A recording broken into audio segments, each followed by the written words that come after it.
Friends, welcome back to my channel biology with Deepti Jain from Vardhman coaching.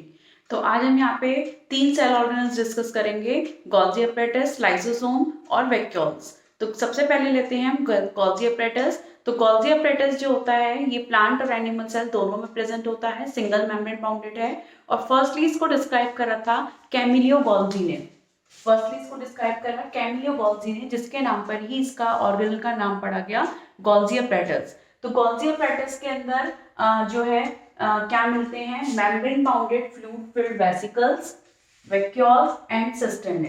इन 3 चीजों से मिलके ये गोल्गी अपैरेटस फॉर्म्ड होता है, वेसिकल्स, वैक्यूल एंड सिस्टर्ने। और जो सिस्टर्ने होते हैं ये क्या होते हैं, are usually stacked together in the parallel rows form में मिलते हैं ये एक दूसरे के।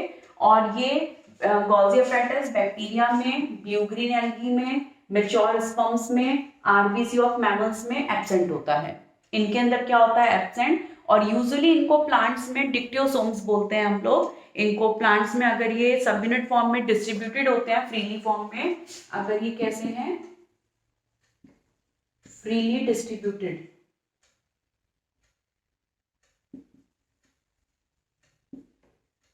तो इनको बोला जाता है डिक्टियोसोम्स प्लांट्स के अंदर। ठीक है, बाकी वैसे नॉर्मली गोल्गी अपैरेटस बोलते हैं। और ये जो गोल्गी अपैरेटस होता है ये एंडोप्लाज्मिक रेटिकुलम की मेम्ब्रेन से अराइज होता है और इसकी वजह से ये मेम्ब्रेन सिस्टम को फॉर्म करने में हेल्प करते हैं। तो अगर हम इसका स्ट्रक्चर देखते हैं तो जैसे एंडोप्लाज्मिक रेटिकुलम होती है, उससे ये क्या होता है, अराइज होता है। इस तरीके से इसकी जो ये सिस्टर्नीज होती हैं ये पैरेलली अरेंज होती हैं।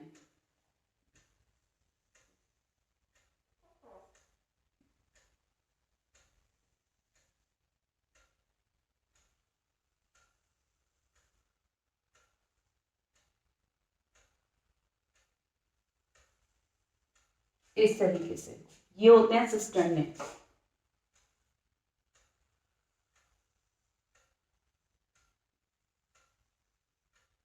ठीक है, ये आ जाती है इसकी वेसिकल्स और ये होते हैं सिस्टर्ने।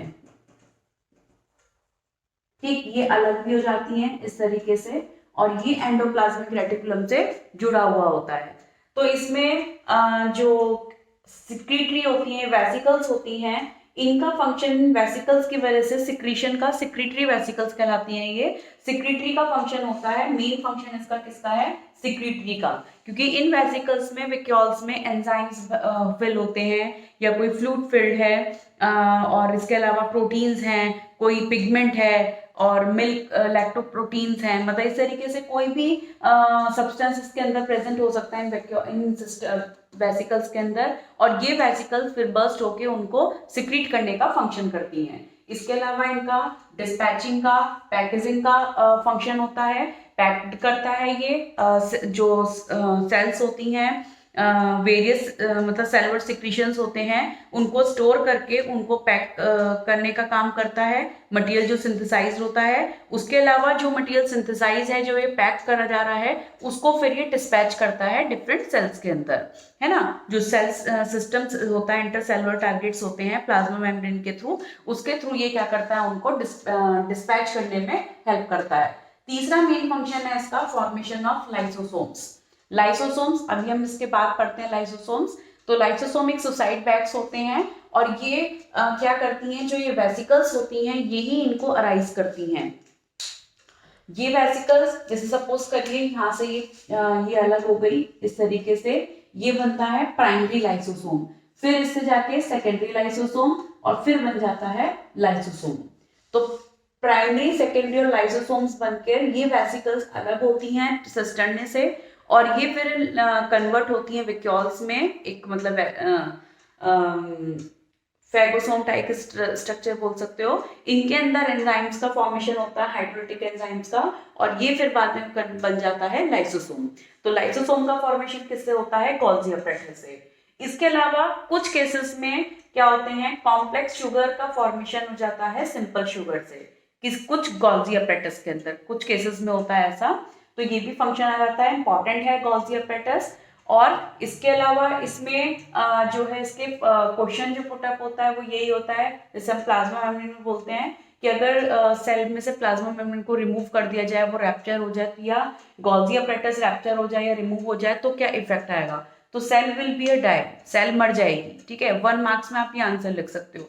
बट अगर 3 मार्क्स में 2 मार्क्स में आता है तो उसके आपको फंक्शंस लिखने पड़ेंगे कि ये फंक्शंस परफॉर्म नहीं हो पाएंगे। तो इसमें जो है इम्पॉर्टेंट होता है ये। और इसके अलावा इसमें ये पूछ लेते हैं कि गोल्गी अपैरेटस किस में एब्सेंट है, प्लांट्स में इसको हम क्या बोल सकते हैं, अगर फ्रीली डिस्ट्रीब्यूटेड फॉर्म में तो क्या आ जाता है, डिक्टियोसोम्स। तो अब हम नेक्स्ट लेते हैं यहाँ पे लाइसोसोम एंड वैक्यूल्स। तो लाइसोसोम जो है ये एक स्मॉल वेसिकल होती हैं जो एक सिंगल मेम्ब्रेन से सराउंडेड होती हैं, जिनमें जो है पावरफुल एंजाइम्स होते हैं जिसको हम बोलते हैं हाइड्रोलिटिक एंजाइम्स। हाइड्रोलिटिक एंजाइम्स ये डाइजेस्टिव एंजाइम्स होते हैं। डिफरेंट टाइप के सब्सटेंसेस को ये क्या कर सकते हैं, हाइड्रोलाइज कर सकते हैं, ब्रेक डाउन कर सकते हैं। और ये जो एंजाइम्स फॉर्म होते हैं ये रफ एंडोप्लाज्मिक रेटिकुलम में होते हैं। और ये जो है एक वेस्ट डिस्पोजल सिस्टम होता है सेल का, यानी कि लाइसोसोम वेस्ट डिस्पोजल सिस्टम का काम करता है बॉडी के अंदर, प्लांट सेल के अंदर। तो सेल के अंदर जो भी वेस्टेज होती है उसको वेस्ट आउट करने का, उसको डिग्रेड करने का, डिकम्पोज करने का, या फिर कोई वर्न आउट सेल है या कोई फॉरेन मटेरियल अगर आ जाता है तो उसको जो है जो वर्न आउट करता है वो कौन करता है, लाइसोसोम। इसी वजह से इसको जो है suicide bag of the cell बोला जाता है, या हाउसकीपर बोलते हैं इसको, सेलुलर हाउसकीपर, क्योंकि ये सेल के अंदर जो है एज ए क्लीनिंग एजेंट का काम कर रहा है। कोई भी खराब सेल हो रही है या कोई भी फॉरेन पार्टिकल आ रहा है तो उसको क्या कर रहा है, ये डिस्ट्रॉय कर रहा है। ठीक है, तो इसमें हाइड्रोलिटिक एंजाइम्स के प्रेजेंस की वजह से ये क्या करता है, कोई भी फॉरेन मटेरियल अगर एंटर करता है, जैसे बैक्टीरिया है या कोई ओल्ड ऑर्गेनल्स हैं, है ना, तो ये हाइड्रोलिटिक एंजाइम्स क्या करेगा, decompose the worn out sales. ठीक है, या फिर जो फॉरेन मटेरियल होते हैं, फॉरेन मटेरियल में जैसे बैक्टीरिया लिख सकते हैं हम। ठीक है, फूड के थ्रू जो हमारे अंदर एंटर कर जाते हैं टॉक्सिक मटेरियल या फॉरेन मटेरियल, तो उसको ये क्या कर देता है, बर्न आउट कर देता है, डिकम्पोज कर देता है। ठीक है, जिसकी वजह से कोई भी सेलुलर मेटाबॉलिज्म में मतलब डिस्टर्बेंस नहीं होती है। और इसके अंदर पावरफुल एंजाइम्स होते हैं ये हाइड्रोलिटिक एंजाइम्स, जिससे कि ये क्या करता है, ये लाइसोसोम क्या करता है, फिर डैमेज हो जाता है, बर्स्ट हो जाता है। लाइसोसोम बर्स्ट, और क्या करेगा, फिर सिक्रीट करेगा इस एंजाइम को, और इनके सिक्रीशन से ये सेल्स या बैक्टीरिया क्या हो जाते हैं, खत्म हो जाते हैं। अगर कोई बॉडी के अंदर सेल के मतलब सेल जो है डैमेज हो जाती है तो लाइसोसोम क्या हो जाएगा, बर्स्ट हो जाएगा। और बर्स्ट होने से जो ये एंजाइम्स हैं वो उन सेल्स को क्या कर देगा, खत्म कर देगा। ठीक है, इसी वजह से इनको क्या बोला जाता है, suicide bag. Suicide bags of cells. Important है ये क्वेश्चन, एग्जाम्स में बहुत पूछा जाता है, कॉम्पिटिटिव एग्जाम्स में भी बहुत पूछा जाता है ये, तो इसलिए ये इंपॉर्टेंट है। सुसाइड बैग ऑफ सेल्स किसे बोलते हैं और क्यों बोलते हैं, तो आप इसका रीजन यही देंगे कि इसके अंदर पावरफुल एंजाइम्स होते हैं और कभी भी सेल के डैमेज होने पर ये बर्स्ट होकर उन सेल्स को क्या कर देता है, डाइजेस्ट कर देता है। तो जिसकी वजह से ये क्या करता है, lysosome as a suicide bag कहलाता है, सेलुलर हाउसकीपर भी बोलते हैं इसको, क्योंकि जो भी बॉडी सेल के अंदर कोई भी वेस्टेज होती है तो उसको डिकम्पोज करने का या खत्म करने का काम कौन कर रहा है, लाइसोसोम्स। और लाइसोसोम का फॉर्मेशन कौन करता है, गोल्गी अपैरेटस। ठीक है, और इसके अंदर जो एंजाइम्स हैं वो कौन फॉर्म कर रहा है, रफ एंडोप्लाज्मिक रेटिकुलम। अब हम नेक्स्ट आ जाते हैं वैक्यूल्स पे। तो वैक्यूल्स जो है ये एक स्टोरेज सैक्स होती हैं और सॉलिड और लिक्विड कंटेंट्स को स्टोर कर सकती हैं, ये किसी भी सॉलिड को, किसी भी लिक्विड को। एनिमल सेल्स की अगर हम बात करते हैं तो एनिमल सेल्स में ये स्मॉल और टेम्परेरी होती हैं। ठीक है, कंपैरिजन होता है प्लांट सेल और एनिमल सेल के वैक्यूल में डिफरेंस भी आ जाता है। क्योंकि प्लांट सेल में जो सेल वैक्यूल होती है वो लार्ज और परमानेंट होती है, और जबकि एनिमल सेल्स के अंदर क्या होती है, ये स्मॉल और टेम्परेरी होती है। एनिमल सेल्स में इसका जो फंक्शन है एज ए स्टोरेज का होता है, कोई भी अमीनो एसिड्स को, ग्लिसरॉल को, प्रोटीन को, लिपिड्स को स्टोर करने का काम करता है, गैस वैक्यूल भी बन जाती है उसके अंदर। बट प्लांट सेल्स के अंदर ये क्या करता है, जो है उसको रिजिडिटी और टर्जिडिटी प्रोवाइड कराता है। अगर ये फुल सेल ऑफ सैप से भरा हुआ है तो टर्जिडिटी और रिजिडिटी सेल को प्रोवाइड करता है, इसकी वजह से सेल की शेप मेंटेन रहती है। और ये सेंटर में होती है वैक्यूल, और सेंटर में होके ये लार्ज और परमानेंट है, और 50 से 90% जो सेल का वॉल्यूम होता है उसको ये ऑक्यूपाई करती है। और इसके सेंटर में होने की वजह से, जैसे ये सेल है तो यहाँ पे जो वैक्यूल होगा, वैक्यूल सेंटर में ना रहकर वो कहाँ पुश हो जाता है, साइड में, पेरिफ्री में पुश हो जाता है इस तरीके से।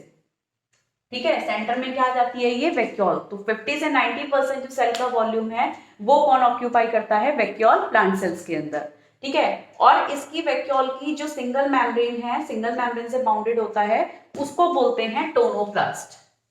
ठीक है, vacuole is bounded by the cell membrane that is a tonoplast. तो प्लांट सेल के अंदर वैक्यूल का फंक्शन क्या हो गया, provide the turgidity and rigidity to the cell. तो अगर ये वैक्यूल श्रिंक हो जाएगी तो सेल का साइज भी श्रिंक हो जाएगा। तो अगर ये सेल क्योंकि जो वैक्यूल है वो वॉल पर प्रेशर लगाती है और वॉल वैक्यूल पर प्रेशर लगाता है, इसी वजह से सेल की टर्जिडिटी मेंटेन रहती है। ठीक है, और जो यूनिसेलुलर ऑर्गेनिज्म है जैसे अमीबा है, अमीबा के अंदर एज फूड वैक्यूल होती है, ये फूड आइटम्स को स्टोर करता है और वो उसको फिर अमीबा कंज्यूम करता है। इसके अलावा कुछ यूनिसेलुलर ऑर्गेनिज्म में ये किसका रोल प्ले करती है, expelling of excess water and some wastage from the cell, यानी कि एज एक्सक्रीशन का काम कर रही है। अगर बॉडी में कोई एक्सेस वाटर है तो उसको बाहर करना है, या वेस्टेज है सेल की उसको रिमूव करना है, तो वो कौन करेगा ऑर्गेनिज्म के अंदर, वैक्यूल करेगी। कुछ ऑर्गेनिज्म के अंदर, हर ऑर्गेनिज्म में नहीं होता है ये काम, कुछ ऑर्गेनिज्म में ये काम होता है। तो वैक्यूल भी इंपॉर्टेंट है। इसका 1 नंबर में इसकी सेल मेम्ब्रेन के ऊपर क्वेश्चन आता है कि सेल मेम्ब्रेन का नाम क्या होता है। दूसरा इसमें प्लांट वैक्यूल और एनिमल वैक्यूल में फंक्शन आ जाता है। लाइसोसोम्स के ऊपर, सुसाइड बैग के ऊपर क्वेश्चन बनता है। गोल्गी अपैरेटस भी इंपॉर्टेंट है, उसके फंक्शंस के ऊपर क्वेश्चन आता है। तो पूरा टॉपिक ये इंपॉर्टेंट है। तो आज यहाँ पे हमने 3 ऑर्गेनल्स कंप्लीट करे। तो नेक्स्ट ऑर्गेनल नेक्स्ट वीडियो में। तो see you on the next video. Have a nice day, bye bye.